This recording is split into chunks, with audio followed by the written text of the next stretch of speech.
Hi, I'm Doug Baker, Vice President of Industry Relations at FMI, and you're listening to the CPG Guys podcast. Hello and welcome to the CPG Guys podcast, set at the intersection of commerce and tech. Your hosts, Sri Rajagopalan and Peter V.S. Bond, explore how brands and retailers engage consumers in a digitally driven world. And now, here are the CPG Guys. Hello and welcome to this episode of the CPG Guys podcast. I'm, of course, Sri, your co-host and also CRO and co-founder of Think Blue Consulting, your trusted partner in your omnichannel development journey of retail. Get in touch with me at sri@thinkblueconsulting.co. To listen to my older daughter's music at www.riyaraj.com. At the time of this recording, we'll be live in Phoenix at the Arena April 3rd. And I'm honored she asked me to chaperone her for that trip. So I get to go backstage. Do follow Laura Raj. My younger daughter is a member of the world's fastest growing global girls group, Kat Slate, who just are wrapping up a 4-city tour, South America, Lollapalooza. After this recording, I'll actually get to watch them on the internet as they perform down in Sao Paulo. I'm joined today by my co-host and co-founder, PVSP, also moonlights as head of industry and client engagement at Flywheel, the commerce acceleration division of Omnicom. Peter, the weekend is upon us. What fun events do you have planned with Nadia? Well, not much, because Nadia is in Brooklyn for the Eid celebration with some family members. So I am alone until Sunday when you and I head out to Las Vegas to attend the 2026 Shop Talk event. So I'm mostly doing stuff around the house this weekend. Nothing exciting. Spring's almost sprung. Not quite. Got to do a little yard work, but that's it. Now, what I'm really gearing up about, Sri, is I'm thinking out into the future. I'm thinking about 2 big events we got coming up. I'm thinking about Cannes Lions. Spill the tea. Well, Cannes Lions. So that's June 20th to the 26th. Every year we do something bigger and better, and we're going big this year. We have a residence in collaboration with the FMCG guys. We'll be doing all sorts of activations. Stay tuned to this podcast and our LinkedIn page to learn more about how you can collaborate with us. We'll be doing breakfast events, content sessions. We'll have some happy hours, and we'll even have some late night evening soirees at the residence of the CPG guys and the FMCG guys. Second of all, Sri, end of July. Wait. Before you get to the second one, are you saying this year you figured out how you can grab me a bathroom bigger than me? No, you still get the smallest bathroom. You're always going to get the small bathroom. And I'm even thinking about giving you the room with the twin beds. The room where it happens. The room where it happened. But okay, Sri, but Cornell is the other big thing. Now, last year, in partnership with Cornell University and the Johnson School of Business, we launched the first ever Retail Media Strategy Exec Ed program. Well, this year, we're doing it bigger and we're doing it better. And this is what I mean by it. Last year, we did it in New York City at the satellite campus of Cornell Tech. This year, we're taking it to Ithaca, the home stage of Cornell University. We're going from about 50 to 75 participants, and we're broadening from retail media to truly omni-commerce. So the first ever omni-commerce leadership program will be held the week of July 27th in Ithaca at Cornell. We have got a crackerjack curriculum. The room's already full, Sri. I think we can count on maybe one hand how many seats are left. It's like even advertising right now about this on the podcast, I'm afraid by the time people call, there may not even be any seats left. But we're putting together this really great program. It is the blood, sweat, and tears of the CPG guys and our friends at Think Blue putting this all together. We know it will be the room where it happens from a networking, from a collaboration standpoint. It's a big event, Cornell University. Go to cpgguys.com. You'll find a link to the page to tell you more about it right in the navigation bar. Sounds like, Peter, we have quite the tour going on. Let's just make sure that it's not a commotion tour. And sounds like the events we have are both gnarly, but let's ensure we don't go MIA. Get it? Wink, wink. We got to keep in touch, Sri. All right, folks. Make sure you're subscribing to our podcast on your preferred listening platform where you can get our latest episodes. Go back and consume some of this close to 600 episodes we've already published.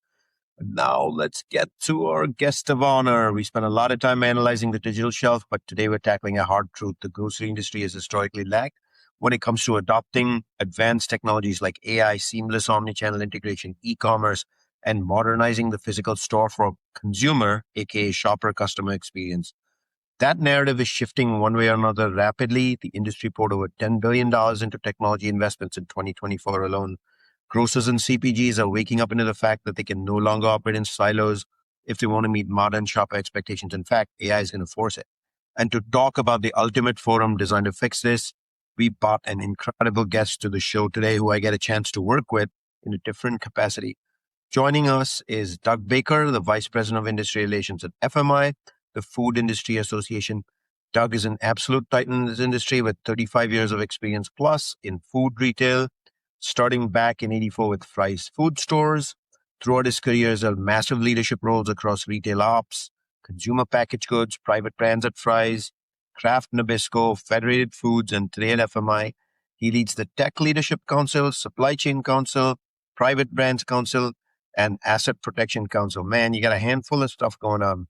He's a trusted advisor to CEOs, other senior leaders in retail and CPG, and is frequently sought out by publications like the Wall Street Journal, Forbes, and of course, the CPG Guys' favorite. Doug is here to talk about an innovative new FMI event called GroceryLab, taking place June 2 to 4, 2026 is the historic Gem Theater in Detroit. Doug, welcome to the CPG Guys, and folks listening in, don't be surprised if you see us refer to it frequently here on our LinkedIn page. Doug, pleasure to have you, man. Thanks for doing this on a Friday afternoon. How you doing? I'm doing great, Shri and Peter. Thanks for having me. And I had to tell you, Shri, as of January 1, we added another topic to that portfolio, which I'm really excited that I now have the opportunity to work with non-foods leaders as well, anything that's non-consumable. So it's been a blast to be able to do the things that I do through FMI on behalf of this industry. So thanks for having me. That's why we invited you to the show today, because it's a collective responsibility to shape the future of this industry. So we're looking forward to that. In the digital liner notes of this episode, we'll include links to your LinkedIn profile and your company's corporate websites for our listeners to access while we go on with the conversation. So I'm going to jump right in, Doug. So here's question number one. You get to see the serious side of Shri and Think Blue Consulting working with you on very tactical industry agenda initiatives. And now you get to see the fun media side. So I'm just kidding, Doug. Question one is, given we have a lot of ground to cover, your background, of course, I mentioned is legendary. You've done retail ops, supply chain, private brands. You're touching non-foods now over 3 decades. And how do you feel your deep, hands-on, operational type background informed your view and where the grocery industry is today regarding its historical struggle with tech adoption? Why are we struggling to adopt tech? Yeah, Shri, I think what my background or my experience in the industry over the last 40 years has taught me is that grocery has never lacked ingenuity. It's often lacked the conditions to scale it.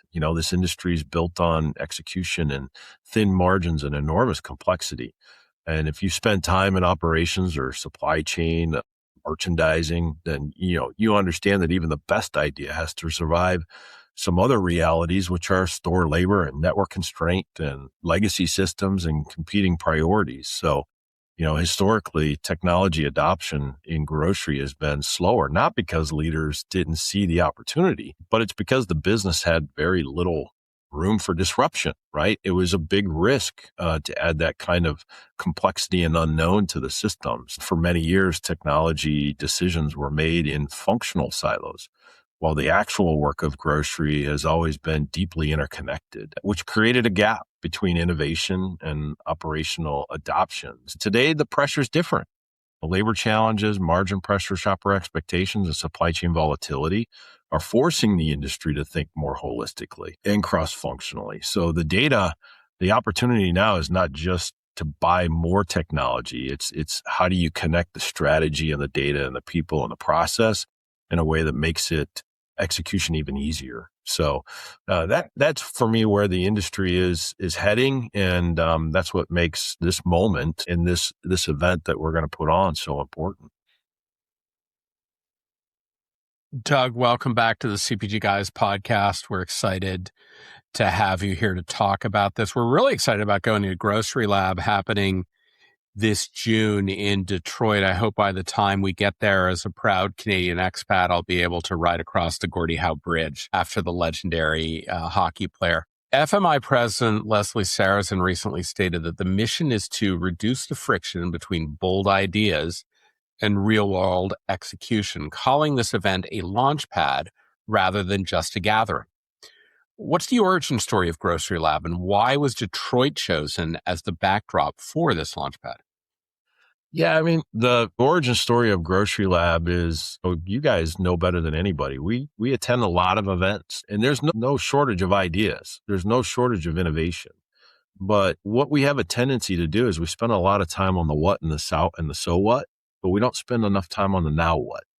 And so as retailers are constantly looking for ways to remove friction from the consumer's life, they're actually creating friction for themselves, right? It's all of these point solutions that come together to make this great experience for a consumer to be able to shop where they want, when they want, how they want. But they're creating all the extra friction for themselves because we as an industry haven't come together collaboratively to develop and bring solutions to retailers. We're bringing solutions to retailers. So Detroit, think about Detroit, what Detroit's been through. It's the heart of America back in manufacturing days, the automobile industry. And it went through some really difficult times, and they had to get creative. They had to think about how they were going to survive as a city, as a community, and they did it. And they've come back, and what they've done there has been, in my opinion, pretty amazing. I mean, they just opened their first skyscraper in 50 years, but they celebrate their history. They celebrate their culture. And so what we wanted to try to accomplish as an underlying message is that we have a rich history. I would say that the grocery industry is a national treasure, right? We feed communities, but we also need to continue to move at the pace of a consumer that is moving at the pace of technology. And that's not easy to do. And if you don't have the courage and the ability to adapt as an organization, then you're going to continue to fall behind, because it's not just an easy upward curve of growth. It's exponential growth that we're experiencing.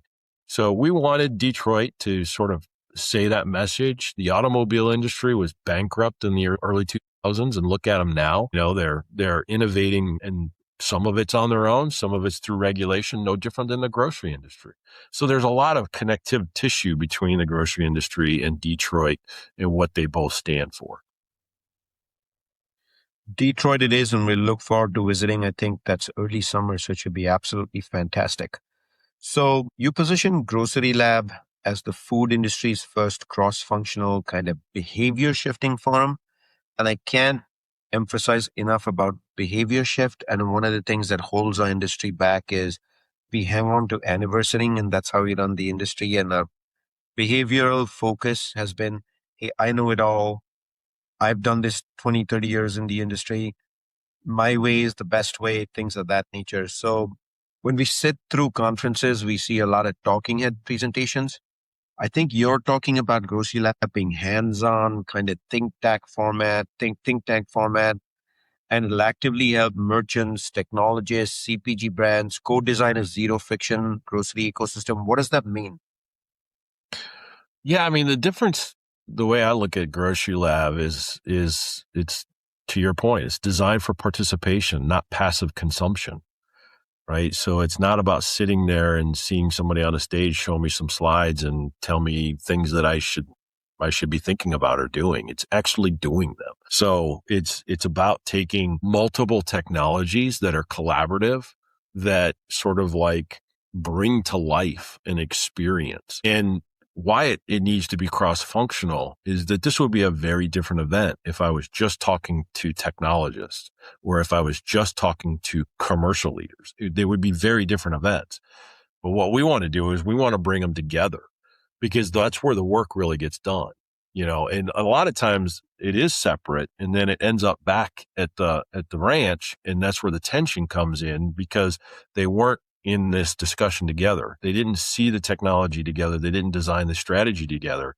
One is bringing it and the other one's going to execute it. So we wanted to bring them both together. So if you think about it, this is an opportunity for technologists to take their company hat off and put their professor of technology hat on. And this is an opportunity for commercial leaders who don't actually live in the technology world on a day in and day out basis to get some real hands-on experience with the various labs that are going to be worked through. And so that's sort of been our charge to our lab leaders and our founding partners, is that you have to engage the attendees. There's got to be a use case that they work through. There's got to be, what I like to say is that they got to watch you make the sausage. They got to be a part of making the sausage so that when they leave there, they get a really stronger grasp of what it is that the technology is doing to evolve and advance their business. So it sounds like, Doug, this is going to be very hands-on. And when you say participation, they'll get a chance to touch, feel the participants as opposed to just listen to expert presentations from a stage like most other conferences. Is that factual? It's factual, and take it another step, Sri. It's not just one technology and one retailer standing on a stage. It's multiple technologies and multiple retailers having a conversation together, collaborating across technologies. So not only cross-functional titles, but cross-functional technologies are going to be coming together to make an experience come to life. Sri, this is full circle for me. My first business trip in the CPG industry after getting out of business school was to fly to Detroit, go up to Troy. I had a call on Kmart, and the next day it was at Farmer Jack, a now defunct retailer that was part of the Great Atlantic and Pacific Tea Company. So I'm actually really excited. And I will make mention of the fact that at the time, I was carrying my laptop computer because I was doing space management. The laptop computer was the size of a carry-on suitcase. It was so big, and it was a 286 at best. It was, anytime I tried to put an image into a space management software, it would crash the computer. So I am very optimistic, Doug, that what we Just talk for the about. record, Peter, when I Yes. started my career at IRI and I had to travel, I had to carry a modem with me, a 14K modem, which was heavier than the laptop. Oh, I love the sound of that. Just brings soothing to my heart, Sri. But Doug, let's look at the numbers. FMI's State of Technology report recently revealed that the industry invested more than $10 billion in technology in 2024 to modernize operations. Yet you still talk about the friction between bold ideas and execution. So I guess my question is, with all that money flowing, where is the execution friction actually happening the most right now in the grocery sector? Yeah, so the friction is, from Here's the World, according to Doug, the friction is showing up less in willingness to invest, in more in the industry's ability to integrate. And then you add on top of it, where do you place your bets? Because everything's moving so quickly. If I move now, is 6 months from now, that's not going to be valid anymore, and something else is going to overtake it because the advancements are coming so quickly. So grocery companies are making some serious commitments on technology, and I think we've come a long ways. This slow mover thing, I think, we need to start celebrating some of the things that we have done, understanding we still have a long ways to go, but it's not because we're not, attempting to do it, or we're not astute enough to do it, or we don't have enough money to do it. It's coming at such a pace that you have to be very methodical as to how you're going to invest the money, because you don't want to miss out on the next opportunity. So if you think about it, when execution becomes difficult, when solutions are layered onto fragmented data as well. And how long have we been talking about data? So, I mean, I've been at FMI for 13 years now, and in the industry since 83 or 84. And we've been talking about good, clean, accurate, complete, unified data since then. Every single time we have another sort of stake in the ground happen, that just really grounds why data is so important and unified data is so important, it accelerates. Smart label, that was one of the first ones. FSMA traceability, that was another one. Artificial intelligence, that's the most recent one. And I think, when you start looking at everything that a retailer has to do, and for that matter, a CPG company has to do in order to be able to prepare to be able to take advantage of some of these technologies, I think it's a daunting thing, So as a major friction point, it's data harmonization. how do I get all of that data into one place? It's, technology adoption is not just a systems issue. It's a people and process issue. So how do I adapt my organization and get them embraced onto this new technology? If teams are not aligned around the same metrics and the same workflows and the same priorities, even strong investments can underperform. And we all know that most technologies don't fail because they're bad technologies. They fail because the organization wasn't able to embrace them across the organization. So it's really hard to put your finger on any one thing, but I always say you can't build a solid house on a weak foundation, and data is the foundation. No debate, data is the foundation here on the CPG Guys. Peter and I will never debate that. But I'm going to go squarely into AI because AI depends on a good, solid, clean data backbone as it's for the LLMs. That very report that we've kind of briefly highlighted now showed a massive disparity. 93% of food suppliers using AI, but only 47% of food retailers doing that. That's like half. That's a glaring adoption gap between trading partners. Will GroceryLab take AI head on, try to showcase the role of AI for retailers as well, so retailers and brands can actually speak the same language? Yeah, the gap is significant and it matters because the future of grocery will be shaped by how effectively trading partners work together.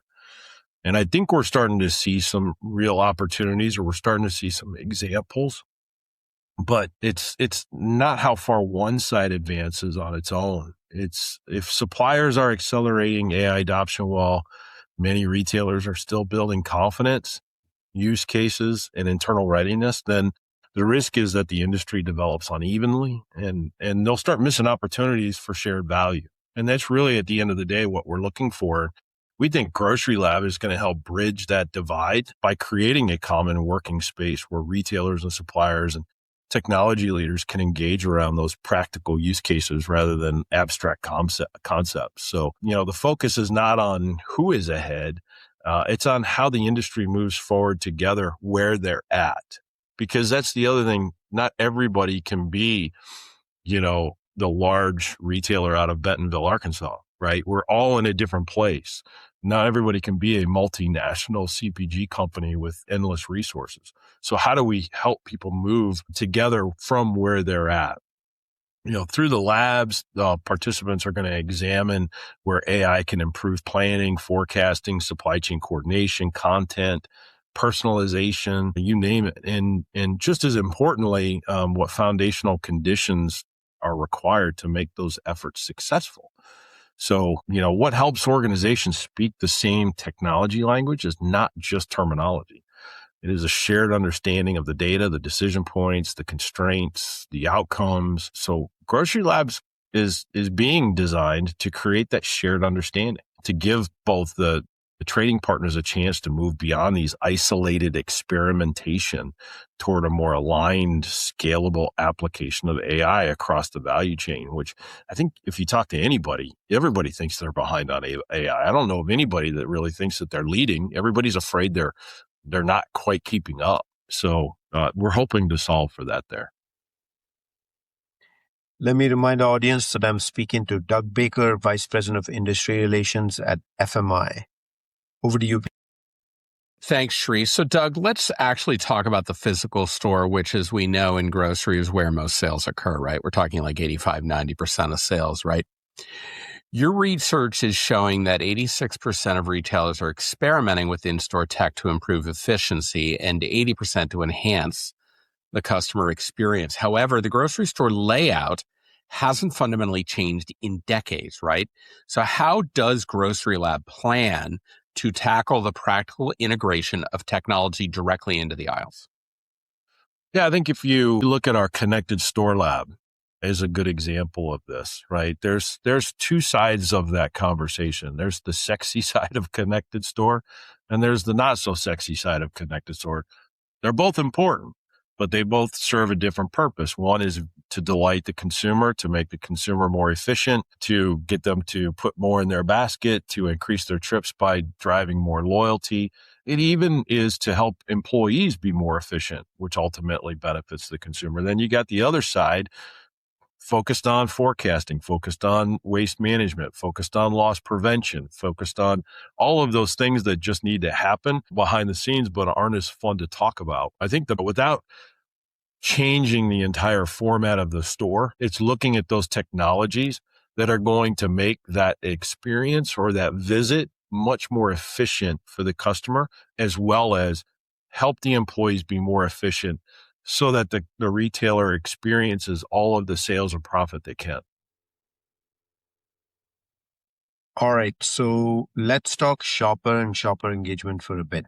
So very clearly, the actual vision of GroceryLab kind of states that we need to reimagine shopping to a place where loyalty isn't just a number and a discount and a repeat of that purchasing behavior, but a data-driven relationship that's based on individual relevance.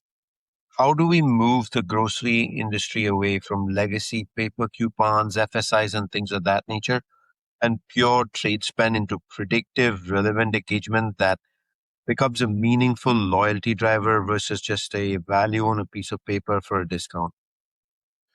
Yeah, AI is going to play a significant role in that. And we're already starting to see some early signs of that in GroceryLab. We're looking forward to sharing with the attendees what some of the technologies are working on today.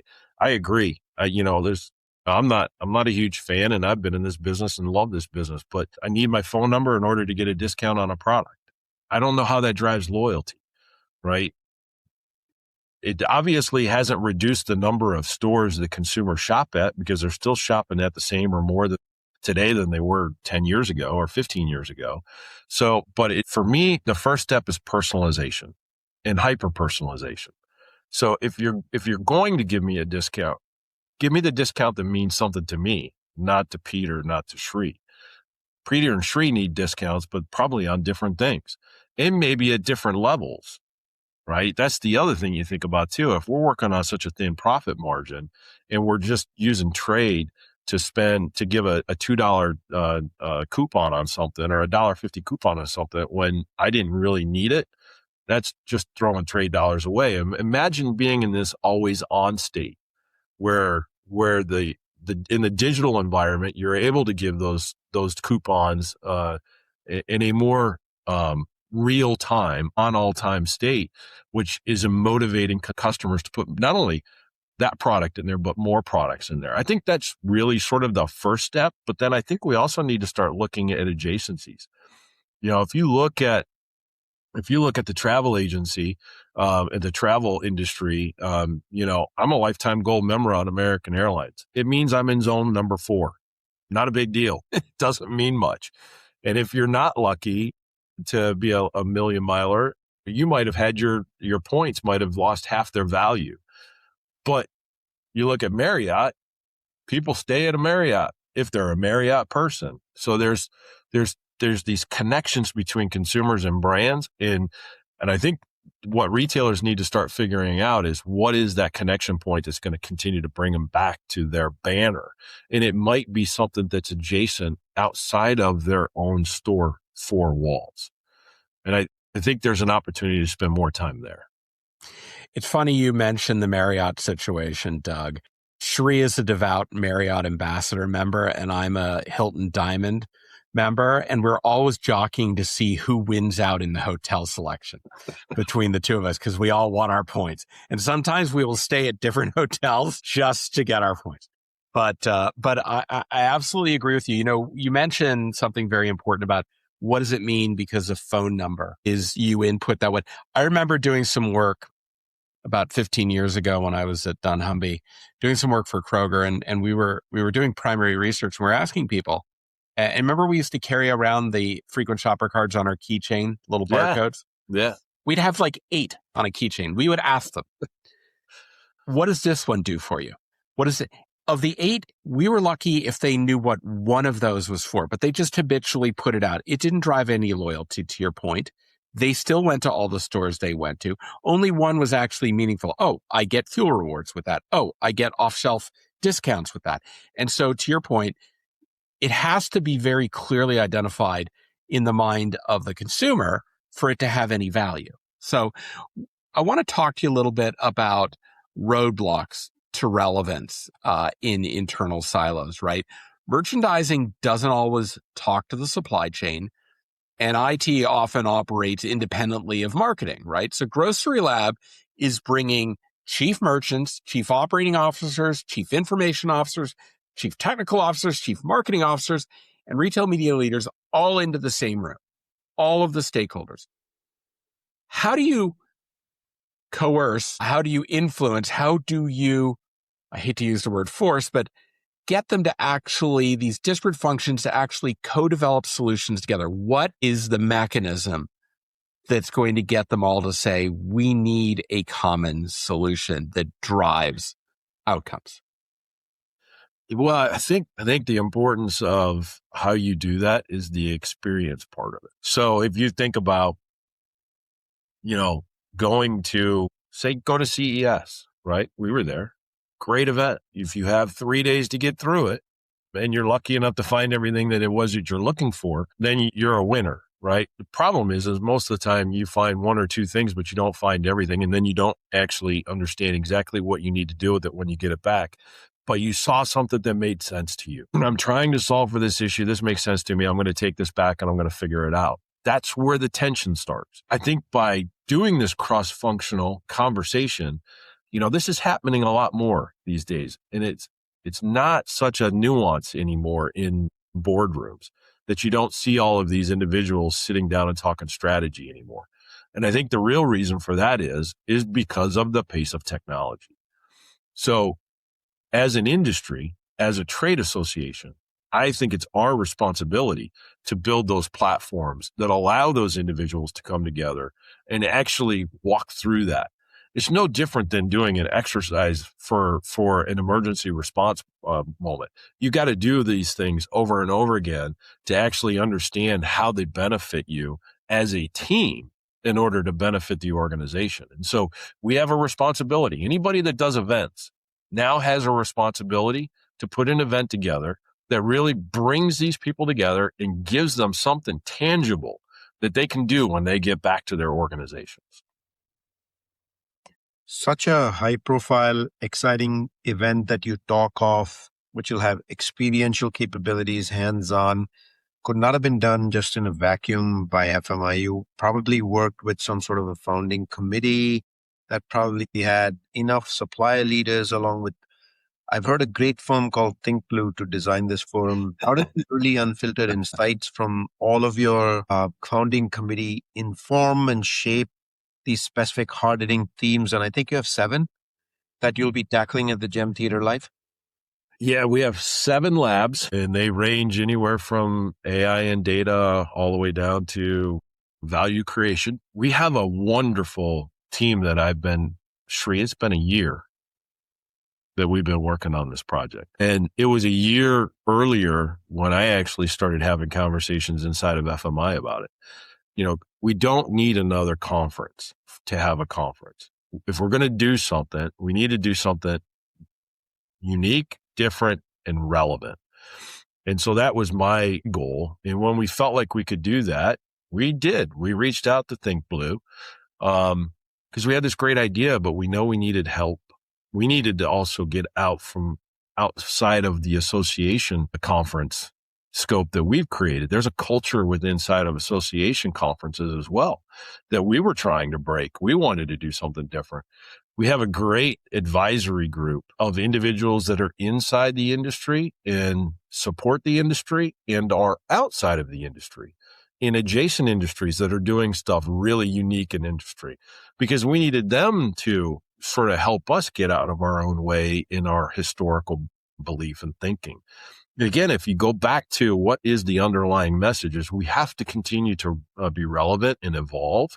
And so everything that we've done, from the way we put it together, the way the advisors panel was pulled together, the way even the language that we're using, it's not a keynote, it's a briefing, right? So everything that we're doing, we're trying to do a little bit differently because we need to continue to think about things differently. That's what technology is forcing us to do.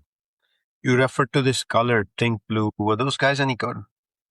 They were wonderful. I love that how they You gotta paint get their into it. faces and they throw liquid out into the audience in Vegas and in those are I love the Blue Man Group. They're We'll see awesome, them next Sri. week. We'll try to see them in Vegas. Let's do that. All right. So, Doug, let me wrap this up. Executive time is one of the most scarce resources in our industry and frankly in most industries, right? When these leaders walk out of the Gem Theater in Detroit on June 4th, what is the tangible takeaway? What actual insights or blueprints will they have in their hands to prove this was a game-changing event? Yeah, well, it's you mentioned blueprint and in your hands because every attendee will receive a playbook. They'll be receiving information up front, and understand there's only going to be 200 people in this. It's a by invitation only. You can't just go onto the website and register. It's very concierge. It's very white gloved. You're going to get information that you're going to have up front that explains to you how the event's going to work, what your role is, and how you need to think through it. You're going to have a playbook that's going to help you through each one of the labs, anywhere from taking notes to understanding definitions, maybe some key takeaways that you need to take back to your organization. And then there's going to be information for you to take home. And then we're not letting them go. This is more than an event. This is a movement. So these attendees will be put into cohorts and we'll keep them together for an entire year. And we'll have digital touch points with them throughout the year. And it will be an opportunity for the founding partners and lab leaders and FMI and our advisors to bring new information to them. It'll be an opportunity for them to ask us questions, ask their peers questions as they continue to work against their roadmaps when they go back to their organizations. It'll continue to help them drive this courage to make these changes. And it's scary. You know, I've been in this business since I was 17 years old. You can't it's hard to make really just ground shaking change decisions in the grocery industry because we live on such a small margin. So we've got to, as a group, we can do this.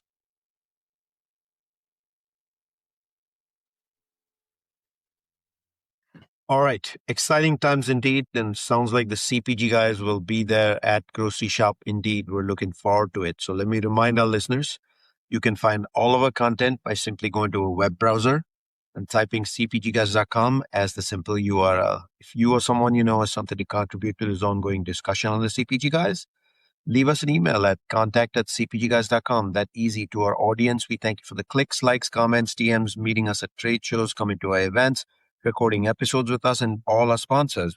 We're grateful for you. The show doesn't exist without all of you. You work with us all year. We're grateful to have you as our audience and partners.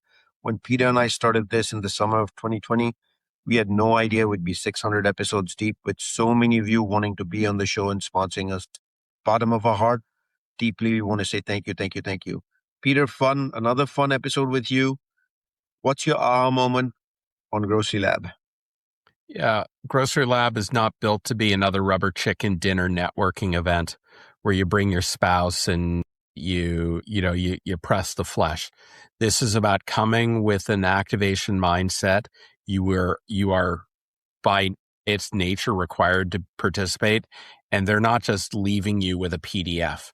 It's a plan of action, and it will be touch points that will help guide you on how to activate this after you leave the theater. This is a real deal event, Sri. That's my takeaway. My big one is pretty straightforward, Peter. I think Doug has already mentioned working with Think Blue on it. Where ahead of us in the game was after having offended year-over-year, an average of 7 to 8 conferences a year on the low side.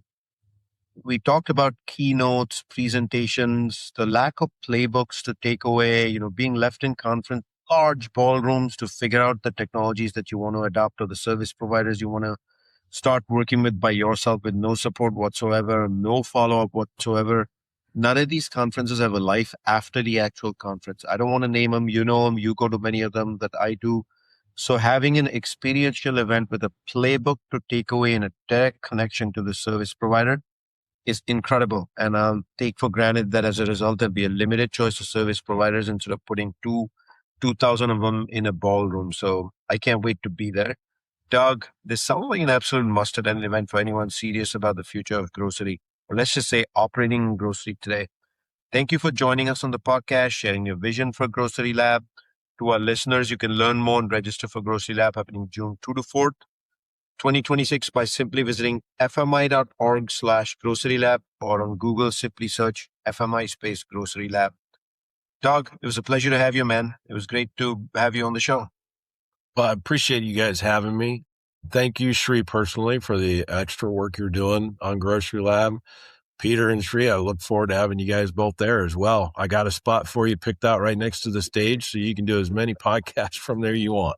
Can't wait for that moment. So I want to thank our audience for tuning in to another episode of the CPG Guys. Follow us on Apple, Spotify, your favorite platform, and we will catch you next time.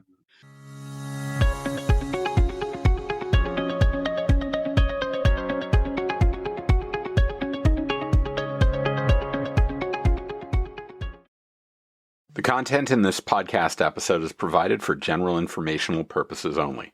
By listening to our episode, you understand that no information contained in this episode should be construed as advice from CPG Guys LLC or the individual author, hosts, or guests, nor is it intended to be a substitute for research on any subject matter.